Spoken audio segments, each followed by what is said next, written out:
Okay चलो विद्यार्थी मित्रों मेरे बच्चों एक्सरसाइज नंबर जे छे तमारो 1.20 1.20 छे सोल्यूशन चैप्टर नंबर 1 छे बताई दઈએ આને ઠીક છે કઈ રીતે છે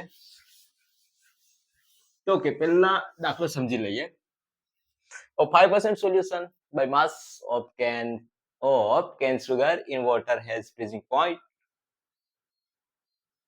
of 271 Kelvin. Calculate the freezing point of 5% glucose in water. If freezing point of pure water કેટલું આપેલું છે 273 કેલ્વિન 273.15 કેલ્વિન છે હવે અહીંયા બે વસ્તુ છે એક કેન સુગર ની વાત કરેલી છે જોજો એક કેન સુગર છે એટલે કે ખાંડ છે અને એક ગ્લુકોઝ છે બંનેનું 5% સોલ્યુશન છે આપણે 5% સોલ્યુશન percentage માસ બાય માસ માં કરતા હતા એટ ધેટ ટાઈમ શીખવાડ્યું હતું કે 100 માં જ ગણવાનું છે 100 ગ્રામ માં જ ગણવાનું છે એ વસ્તુ સમજજો એટલે ટોટલ સોલ્યુશન આપણી પાસે 100 ગ્રામ હશે એમાં 5% છે એનો મતલબ કે 5 ગ્રામ આપણી પાસે સોલ્યુટ છે દ્રાવ્ય છે એક વખત કોણ છે સુગર છે અને બીજી વખત ગ્લુકોઝ છે પાણીનો ફ્રીઝિંગ પોઈન્ટ આપેલો છે કેન સુગરનો ફ્રીઝિંગ પોઈન્ટ આપેલો છે બરાબર છે તો આપણે કોનું શોધવાનું છે તો ગ્લુકોઝનું શોધવાનું છે તો આપણે અહીંયા બે કેસ લેવા પડશે કેસ 1 માં કેન સુગર પરથી આપણે કે ફાઇન્ડ કરીશું ગ્લુકોઝમાં આપણે ડેલ્ટા ટીએફ શોધવાનું છે અને ટીએફ શોધીને જે પણ ડેલ્ટા ટીએફ આવશે એને 273 માંથી માઈનસ કરવાનું છે હવે ડેલ્ટા ટીએફ ફ્રીઝિંગ આ ડિપ્રેશન ઓફ ફ્રીઝિંગ પોઈન્ટમાં તમને આપણી ફોર્મ્યુલા કઈ બને છે કે delta TF is directly proportional to molality તો delta tf is equal to શું થતું હતું kf into molality બરાબર number of mole બટા weight of solvent in kg તો મતલબમાં આપણને મોલ કાઢવા પડશે અને સોલ્વન્ટના સોલ્વન્ટ એટલે દ્રાવકનું વજન પણ જોઈશે ઓકે તો જેટલી વસ્તુ રિક્વાયર છે તે પહેલા લઈ લઈએ હા પહેલા તો આ વસ્તુ સમજી લઈએ કે 5% solution of cane sugar નો મતલબ શું તો કે 5% solution of cane sugar means કે 5 gram of cane sugar dissolved in 100 gram of solution આવું થશે 100 gram of solution તો કે એ લઈ લઈએ પહેલા સમજી લઈએ 5% solution of cane sugar means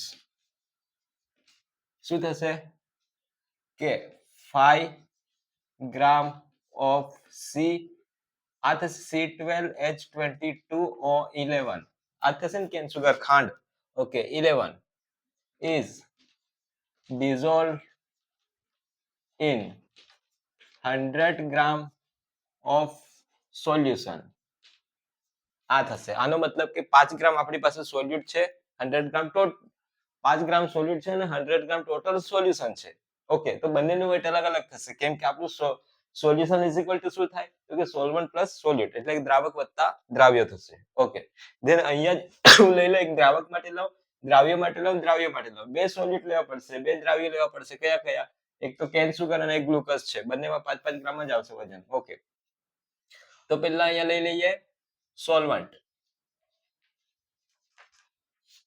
બીજી વસ્તુ અહીંયા હું લઈ લઉં છું સોલ્યુટ આ સોલ્યુટ લઈશું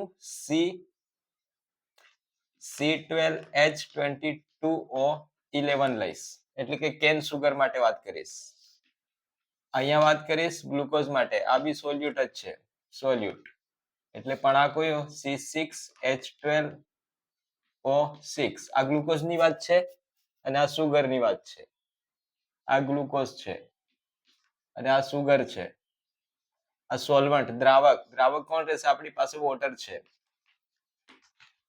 હવે અહીંયા જે છે આના પરથી લઈએ તો સોલ્યુટ આ જે પેલું જે છે સુગર કેન સુગર ની વાત કરીએ તેનું વેટ કેટલું છે તો કે એનું વેટ છે W એ કેટલું છે વજન 5 ગ્રામ હવે આની આપણને મોલની જરૂર પડશે એટલે અણુભાર શોધવા પડશે તો અણુભાર કેટલું થશે તો મોલર માસ એ થશે ગુજરાતીમાં લખી દો અણુભાર આનું વજન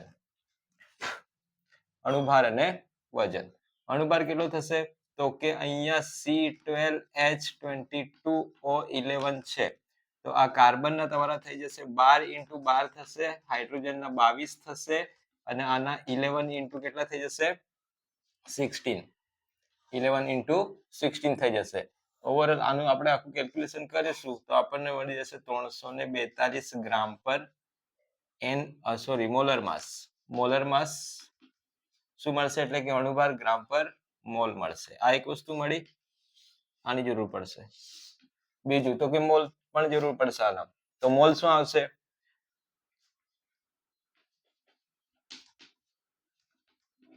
મોલ બરાબર વેટ બાય મોલર માસ.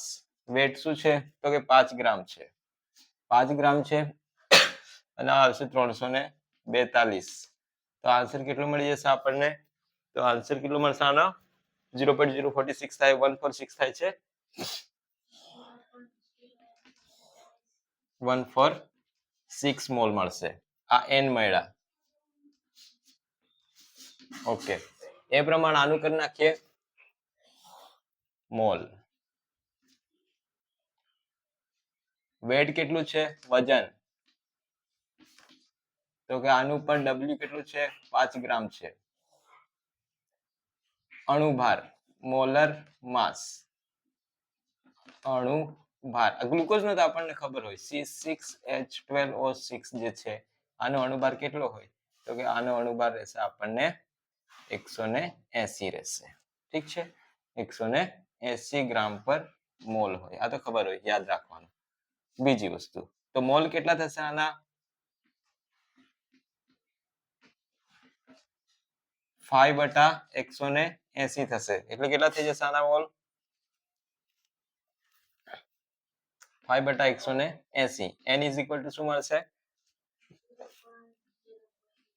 277 આ કંઈક મળશે. ઓકે, આ મોલ મળી ગયા. આટલી વસ્તુ સોલ્યુટ ની વાત આપણે ક્લિયર કરી નાખી. હવે સોલ્વન્ટમાં weight of solvent. Weight of solvent.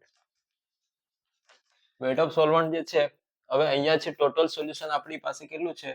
Total solution 100 ગ્રામ છે. ધેટ મીન્સ કે એમાં 95% કોણ રહેશે?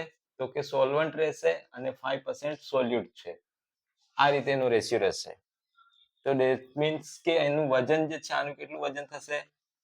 વજન, અને કેપિટલ W લખું છું, wet of solvent, capital W 95 ગ્રામ આવશે. પણ હવે મોલાલિટીમાં કિલોગ્રામમાં આવે છે, તો આપણે એને કિલોગ્રામમાં કન્વર્ટ કરવું પડશે. તો કિલોગ્રામમાં કન્વર્ટ કરીશું તો અહીંયા થઈ જશે 95 ગ્રામ થી કિલોગ્રામમાં જવા માટે આપણે શું કરવું પડશે? 1000 વડે ડિવાઈડ કરવું પડશે. તો 0.095 કેજી મળશે. આ વેલ્યુ આપણે સીધી પુટ કરીશું.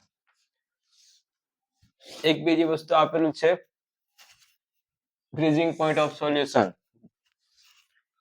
શું આપેલું છે? Freezing point of solution. દ્રાવણનું ઠાર બિંદુ.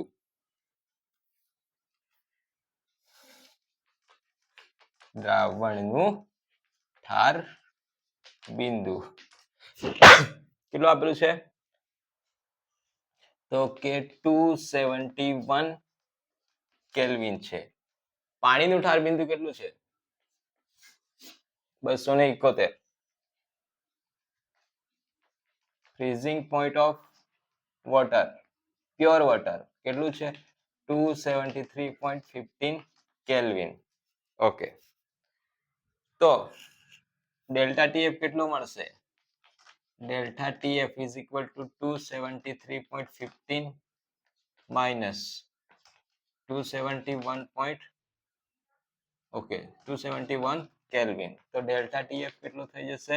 273 માંથી 271 જશે તમારા, તો 7 ને 7 નીકળી ગયા, 3 માંથી 1 જશે તો 2.15 થઈ જશે. 2.15 કેલ્વિન થશે. ઓકે, આ વેલ્યુ આપણે સીધી પુટ કરીશું. ઓકે, અહીંયા સુધી ખબર પડી? જેટલા પણ ડેટા છે એ બધા ડેટાનું આપણે એનાલિસિસ કરી લીધું છે. આવું કેમ? કે મને ખબર પડી ગઈ છે કે મારે શેના પરથી દાખલો ગણવાનો છે, ન્યુમેરિકલ કરવાનો છે, ડિપ્રેશન ઓફ ફ્રીઝિંગ પોઈન્ટ થી. એટલે એકમાં જેટલી વેલ્યુ રિક્વાયર છે બધી પહેલા મેં મેળવી લીધી છે.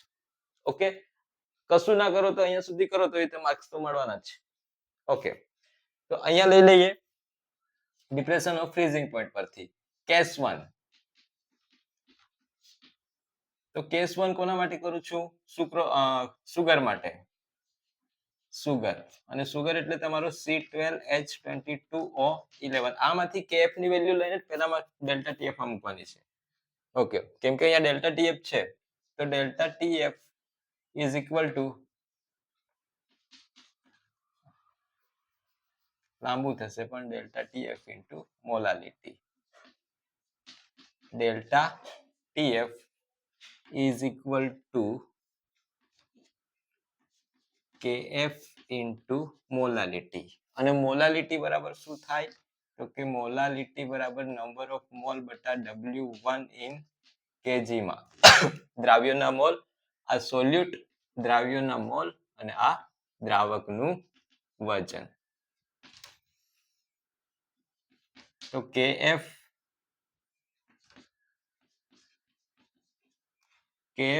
ઇન્ટુ મોલ, મોલાલિટી બરાબર નંબર ઓફ મોલ બટા W, કેપિટલ W છે, ઇન kg. બધું આપણે kg માં કરી લીધું છે. આપણે અહીંયા આ વેલ્યુ મેળવવાની છે. તો KF ઇઝ ઇક્વલ ટુ શું બનશે? Delta TF into W in kg, અને નીચે થઈ જશે તમારા મોલ. તો KF ઇઝ ઇક્વલ ટુ કેટલા થઈ જશે? ડેલ્ટા TF તમારી પાસે છે 2.15 કેલ્વિન ઇન્ટુ W1 કેટલા છે? કોનામાં છે? Weight of solvent 0.095 kg, 0.095 kg divided by mole કેટલા છે આના? કેન સુગરના 0.0146, 0.0146 મોલ. તો KF ઇઝ ઇક્વલ ટુ શું મળશે? આનું કેલ્ક્યુલેશન કરો તો કેટલું મળે છે? 13 પોઈન્ટ સમથિંગ મળશે. 13.253 મળશે. હવે આની યુનિટ, આ કેલ્વિન, કિલોગ્રામ અને mall. Kelvin, kilogram, mall inverse આ થઈ જશે. ઓકે, હવે ગ્લુકોઝ માટે આપણને તો એ પૂછેલું છે ને, ગ્લુકોઝ નું કેટલું થશે? શું પૂછેલું છે? ગ્લુકોઝ નું કેટલું થશે? Freezing point, freezing point of glucose ના સોલ્યુશન નું તમારે ફ્રીઝિંગ પોઈન્ટ કાઢવાનું છે. ઓકે, ધેન કેસ 2 અહીંયા લઈ લઈએ. કેસ 2 કોના માટે? ગ્લુકોઝ માટે, C6H12O6 માટે. ઓકે, ચાલો, તો સેમ આના પરથી જ ગણવાનું છે, પણ મારે શું ગણવાનું છે? ડાયરેક્ટ આ ફાઇન્ડ કરવાનું છે. તો ડેલ્ટા TF આજ મૂકી દઈશ, લાંબુ કરીશું નહીં. Delta TF is equal two KF into N બટા W ઇન kg. KF કેટલો મળ્યો મને? 13.253 ઇન્ટુ મોલ કેટલા છે આના? હવે કોના મોલ લેવાના છે? ગ્લુકોઝના. આર્યા 0.0277 બટા W1 સોલ્વન્ટ કેટલા છે ઇન kg? 0.09, આ 13 છે, 0.095. ઓકે, તો delta TF is equal two કેટલા આવશે? આનું કેલ્ક્યુલેશન કરો તો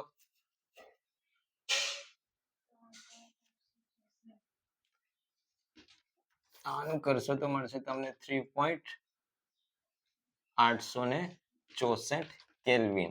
આ ડેલ્ટા TF મળ્યું છે. આપણે શું શોધવાનું? Freezing point of solution. કયા સોલ્યુશનના? 5% ગ્લુકોઝના. એટલે અહીંયા 273 માંથી આને માઇનસ કરવા પડશે. Freezing point of the solution, glucose વાળા સોલ્યુશન નું કેટલું થશે? તો કે 273.15 માઇનસ 3.864. તો આ બી કેલ્વિન છે, આ બી કેલ્વિન છે. ઇઝ ઇક્વલ ટુ કેટલા થશે? 273 માંથી તમારા જશે 3.8 જશે. કેટલા જશે? તો બનશે 269. કેટલા મળે છે? 28.